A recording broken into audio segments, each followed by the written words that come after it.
My name is Fjermestad-Noll. This is the second presentation about narcissism and depression. So, if you have not seen the first one, I'm a medical doctor, a psychiatrist, and a specialist in psychotherapy and group analysis, and I've done a PhD about narcissism and depression, about personality pathology, psychological factors and patterns of depressive symptoms in patients with narcissistic disturbances or narcissistic personality disorder. So in this second presentation, I will look more closely at the patterns of depressive symptoms in patients with narcissistic disturbances.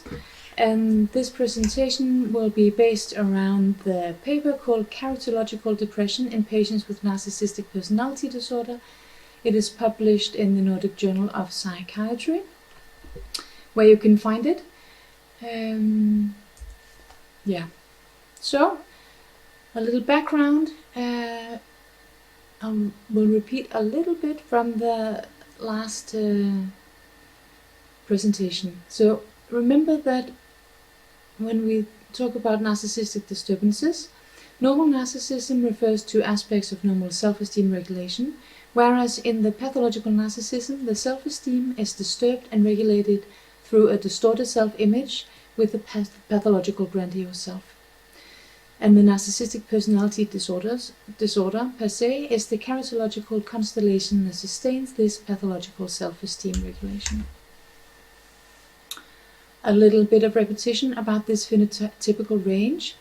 There are the grandiose features, which are maladaptive and exploitative self-enhancement strategies, entitled expectations, self-serving beliefs, and grandiose self-image, which is accompanied by behavioral patterns such as arrogance, admiration-seeking, dominance, power-seeking, superiority, disregard of others, and compromised ability of empathy. On the other hand, you see the other pole of the narcissistic pathology, where you have the vulnerable features, where you see the person being shy, with a lot of insecure traits, internalized narcissistic features and functioning, and a tendency of social withdrawal and depressivity. So, as was mentioned before, in the last presentation, when the patients refer to treatment for depressive symptoms, they will very often be in the vulnerable state, or this will be the presentation they will give off. So in the first meetings with the patients, you might not think at all that this is a person who has a narcissistic personality, because they don't seem very self-serving or arrogant or boastful and all these things. But as time goes on, you will see that the lack of self-esteem regulation and the inability to do so is actually based around this grandiose self-image. Okay, so to list the features again, grandiose features. You can see them on the slide. They have arrogant and self-serving attitudes, entitlement, excessive need for admiration and validation, omnipotence, impaired capacity of empathy. They're exploitative, dominant, and show reckless behavior. There's a lot of hostility, verbal and physical and sexual aggression. The narcissistic rage is in response to perceived insults or criticism. There are often aggressive counterattacks to criticism. They don't play by the rules or regard norms or laws. They're envious of others or perceive others as being envious of them, and they expect recognition without the corresponding achievements, and they have perfectionistic expectations of others. On the other hand, the vulnerable features are those of having low self-esteem, feelings of inferiority, feelings of shame, feelings of vulnerability, being hypersensitive to criticism, a lot of procrastination, being shy and socially withdrawn and insecure, very preoccupied with others' perception of oneself, emotional dysregulation with a tendency of depressivity and a lack of appreciation of achievements, also a great fear of rejection, and most of the grandiose fantasies are entertained at the mental level, only they never tell anyone about these feelings they have. So there's also a slide looking a little bit at the prevalence like we did last time. The reported prevalences vary greatly, but I think what is interesting here is to look at the clinical population, which could be somewhere between 1.3 to 70%, Runningstam says, or 2.3 to 35. But anyway, maybe we could expect something around 15 to 20% of the patients in the clinical population will indeed have this type of personality pathology. When you look at the comorbidity with other psychiatric disorders, the unipolar depression is by far the most comorbid disorder, with being there in 42 to 50% of the cases where the patient has NPD. They also have unipolar depression. So there is this high co-occurrence of depression in patients with NPD. And why is that? Well, I mean, if you think about the narcissistic defense or strategy for being in the world, many narcissistic strategies may be very successful or work for a while in the life, but when you get older and you get into older life, most people expect you to have like a profession or a job, and patients with narcissistic disturbances will have a great difficulty fitting in a workplace, taking orders from a boss, or having good relationships with their colleagues. Also, when they start to hopefully form more long-term relationships and family, the problems often arise. So what happens somewhere along the line for most people with narcissistic disturbances is that at some point the personal narrative that they have about themselves don't feel the actual person that they are in life at all. If you look at the curriculum vitae, the CV, or the list of achievements, they do not at all correspond to the inner image that they have of themselves or the personal narrative that they have. And this is where depressivity often enters, or substance abuse, or anxiety, or other co-occurring psychiatric disorders. And this is of course because the grandiose self is very frail. They don't have a stable sense of self, so they cannot integrate and work through these negative experiences. So as I mentioned a little bit before, the classification of depression has been subject to a lot of discussion, whether it should be a binary or a unitary concept. Before 1980, it was a binary concept. You talked about the neurotic depression or reactive depression, in the understanding that this was the kind of depression that arose in the background of personality pathology, difficulties in relationships, and in regulating intrapsychic affects, and there was the endogenous or melancholic depression, which was dominated by a different set of clinical symptoms and was thought to have a very heavy genetic component in the development of the disease, and also we see a lot of hereditary factors when you look at it in different families. Furthermore, it's a very well-known thing. So today we have this unitary concept. It's been there since 1980, and we think that depression is one thing when you have a certain set of collected symptoms, but you don't distinguish so much if some symptoms are more indicative of endogenous or a reactive depression.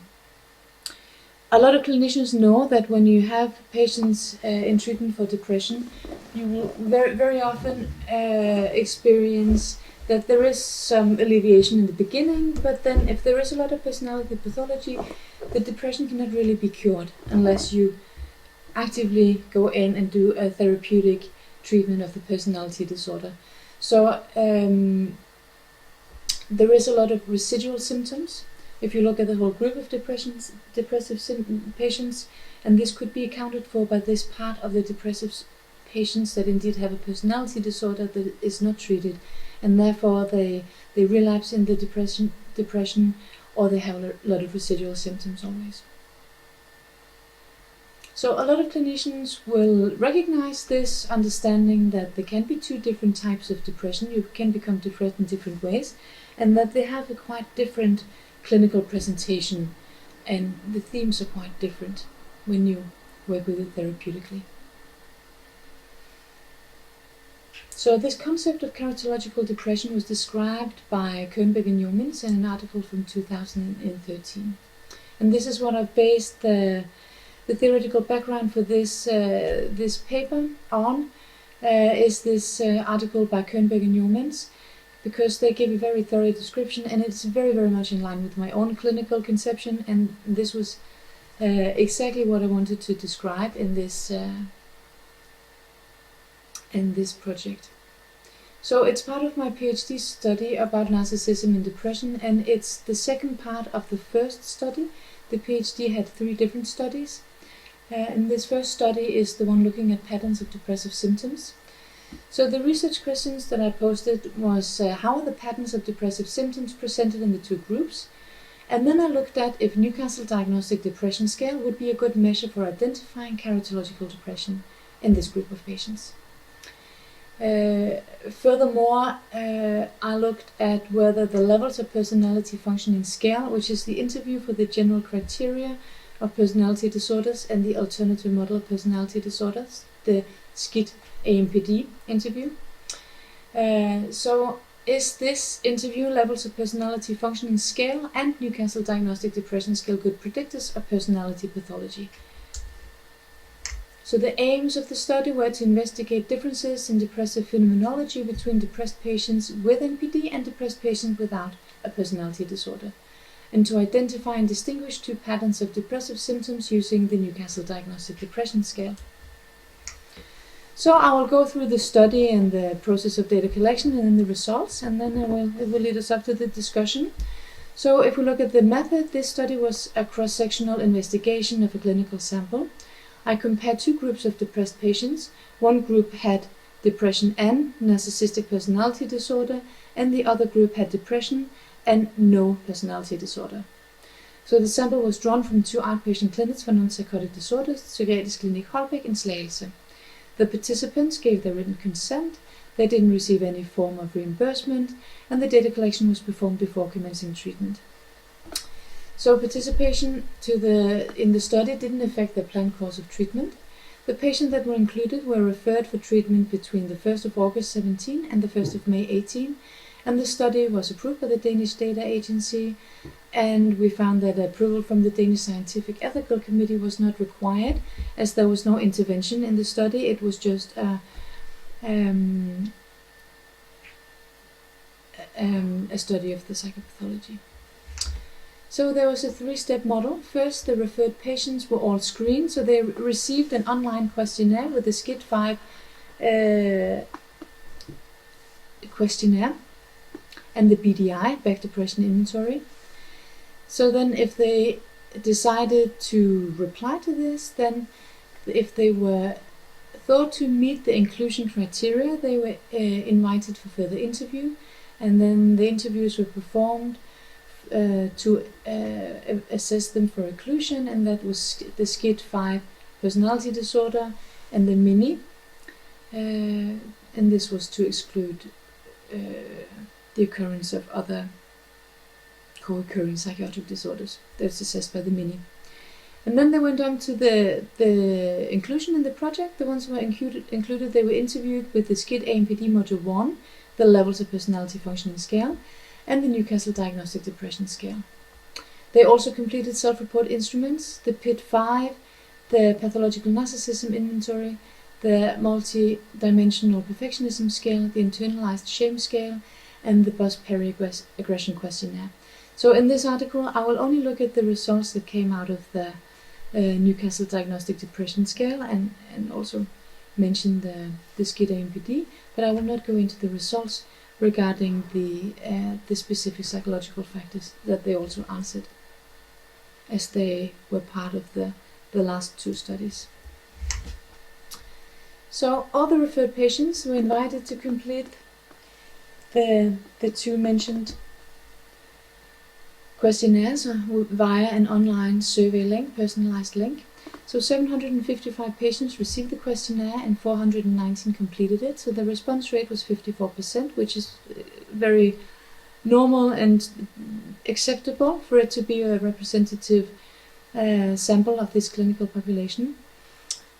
So the answers were reviewed by a research secretary, and then eligible patients were invited for assessment interviews.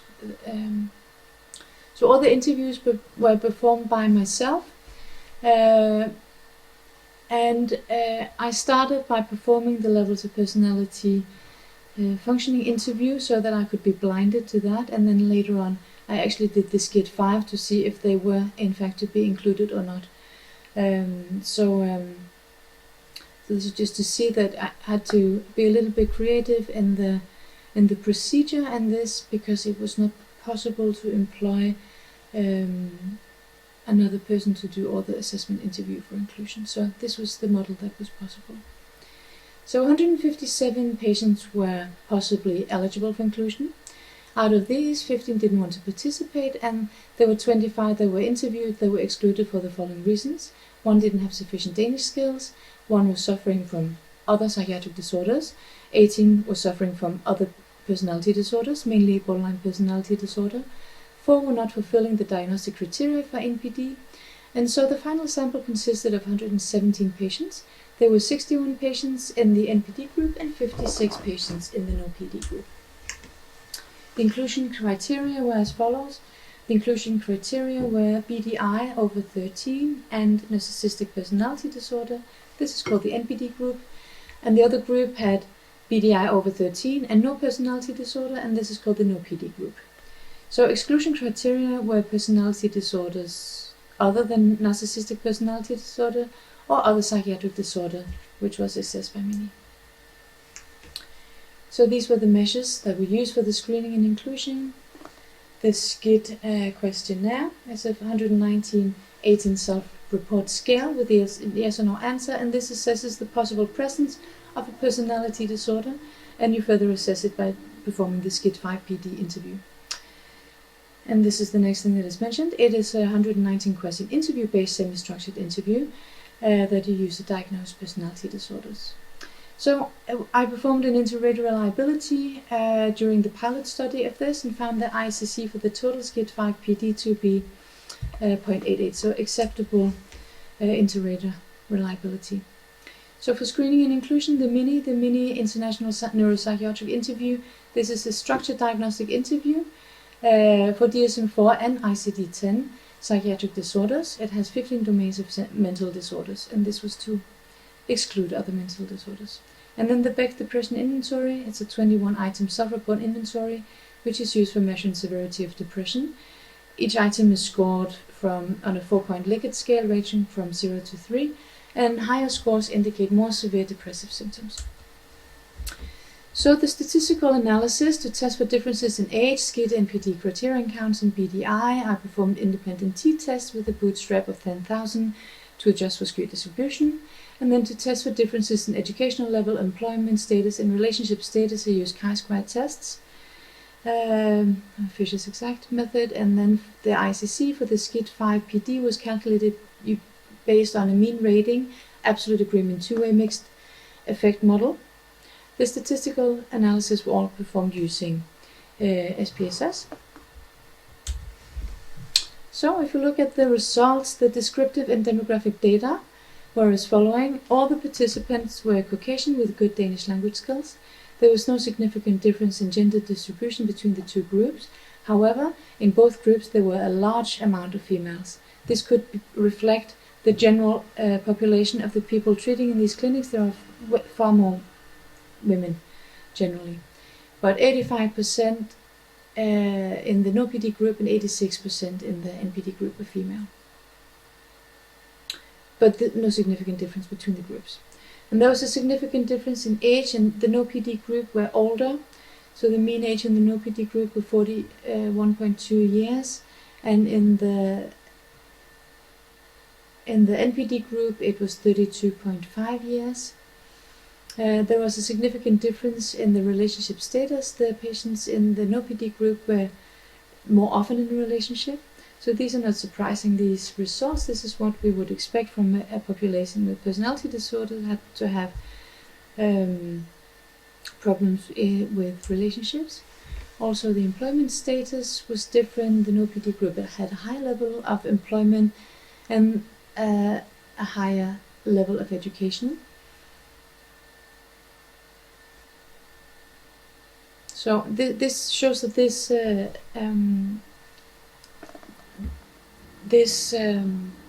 study is made in a very ecological environment, because it's very representative of how these groups of patients would indeed look in real life. Yeah, so there were significantly different BDI scores, as meaning level of depressivity. The no-PD group had a a lower level of depression. So the NPD group scored higher on depression. So this could be an artifact. Maybe the patients with personality disorder have a tendency to have answers that are higher, more out to the extremes of the scale. But anyway, they were both groups were in the area that indicates severe depression, and this was what I wanted to look at. So this is different. There was also a difference in the NPD group. Of course, a significant difference between the NPD features. Good. So I have included a table in the slides where you can look at the exact figures for the demographic data. I will move on to say a little bit about the next table here, which is about the SCID-5 PD criterion counts for other personality disorders, because you might think that personality disorders are very often very mixed and you have a great overlap, but in this study I only included the patients who very clearly had narcissistic personality disorders and not had another one. However, the personality disorder traits that was most present were those of borderline personality disorder. This is of course in the NPD group. So they had 3.6, and of course the threshold for having borderline is having 5 criteria. So it's below the threshold for having the diagnosis, but it's definitely on the high side. Also pretty high for histrionic, 1.9, for paranoid features, 1.8, for obsessive features, a little bit surprising maybe, 1.6, but this is also seen in previous studies. And the antisocial 1.3. And the NPD group actually had 6.8. That was the mean, or the average of the narcissistic features, and you need to have 5. So they were all well within the category of the narcissistic personality disorder. So the measures used to assess the aims of the study was the Newcastle Diagnostic Depression Scale. This is a 10-item interview-based scale, and it assesses depressive symptoms in 3 dimensions. The stress-related dimension, the symptom severity dimension, and the endogenous dimension. So here I made sure that in the interview to include in item 3, which is called the quality of depression, include questions regarding the neurovegetative symptoms such as sleep, concentration and memory, libido. So the scale yields a sum score between -2 and 12.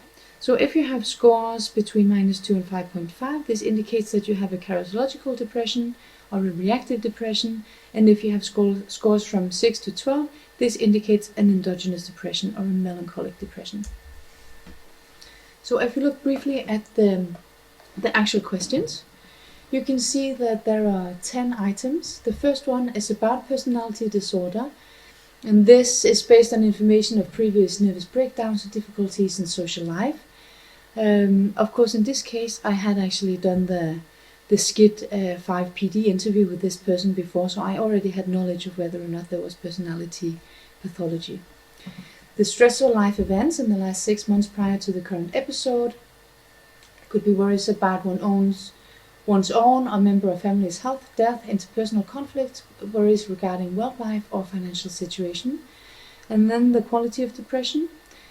You get a score of 2 if the patient perceives the current state as qualitatively different from common sadness or distress connected to difficult situations. There's an item for weight loss. There's an item for previous depressive episodes with a duration for more than 2 weeks, with global depression of mood. An item for psychomotor activity. This is observant based. The clinician observes this if there is psychomotor inhibition or agitation. Anxiety. This is also rated by observing signs of anxiety during the interview, tension, sweating, tremor, motor agitation, and so on. Nihilistic delusions, the experiences of peril, apocalypse, or poverty, somatic delusions of decay or financial ruin. Accusing others, the patient is easily angered, blaming others for the current depressive state, having feelings of guilt, and the patient is preoccupied with self-accusatory feelings and self-blame, and the patient may feel that the current state is a punishment for former misdeeds. So this is, as we know it commonly in depression also. So here is a picture of the scoring key. You can see, for instance, for item 1, if you have a personality disorder, it scores 2, which is converted to a 0. So this gives you this sum score. Okay, so looking at the results, they were analyzed using an independent t-test to examine group differences, and secondarily I performed a linear regression to control for possible confounding factors. And these independent variables were age, gender, education level, employment status, BDI-2 scores, and BPD criterion count scores. And lastly, I performed a logistic regression with NDDS, the Newcastle Diagnostic Depression Scale, as a dependent variable and the group serving as a binary predictor variable. And then I calculated the effect sizes using the Cohn's D effect size. So the results show that there was a significant difference in the Newcastle Diagnostic Depression Scale scores between the two groups, with a p-value of 0.00.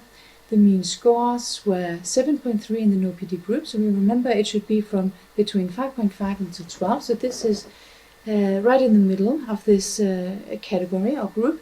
And the mean score for the NPD group was 0.7, and here we remember it could be from -2 until 5.5. So again, a very clear result. The linear regression controlling for the demographic factors did not change the result, so this is not the reason for the differences. The logistic regression showed that NDDS indeed is a good predictor of patient group, so of personality pathology, and Cohn's effect size was very large. So moving on to the last part with the discussion. So the aim of the present study was to investigate differences between depressive patients with NPD and depressive patients without PD in order to explore if a binary concept of depression should be supported. So I found in this study there are indeed two distinct patterns of depressive symptoms that can be identified. The NPD group, they showed scores that aligned with this category of reactive or non-melancholic or characterological depression.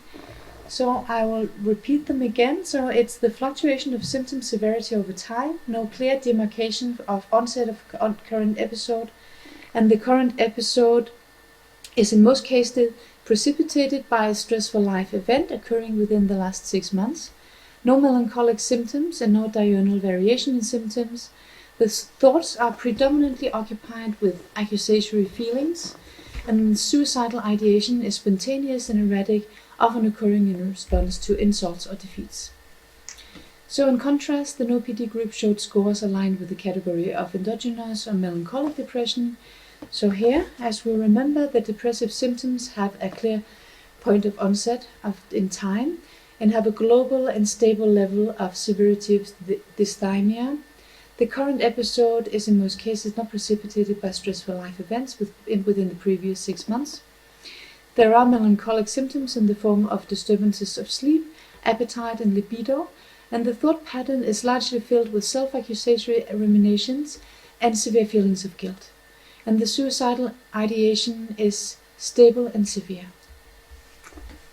So my conclusion is that the results suggest that a binary understanding of depression should be reconsidered.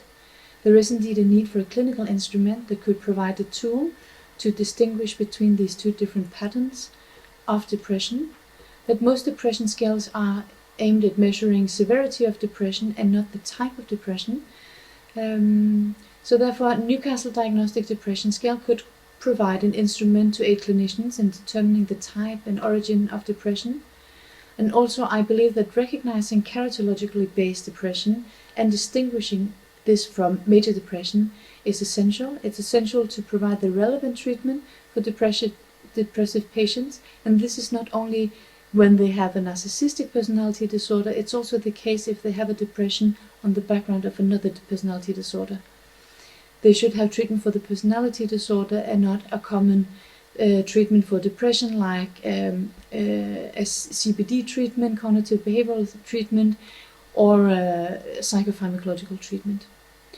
So to achieve a positive treatment response with remission of depressive symptoms and prevention of relapse, you do indeed need to treat the personality disorder. So I will mention there wasn't limitations to this study. The sample size was relatively small, 117 patients. I was not blinded to which group the patient belonged to when I performed the interview, so this is of course also a limitation. There was no inter-rater reliability performed for this study, so of course there may be an interviewer bias. Also, I obtained the results using the sum score of the NDDS. I didn't divide the results into the 3 dimensions that I mentioned in the beginning: the stress-related dimension, the symptom severity dimension, and the endogenous dimension. And I didn't analyze group differences for each of the 10 items. So the study could be repeated, going more deeply into the details of the instrument.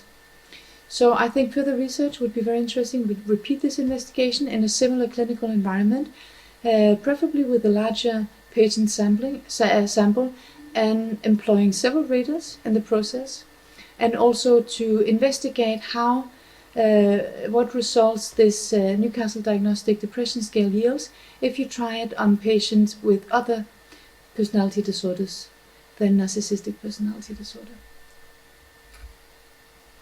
Good.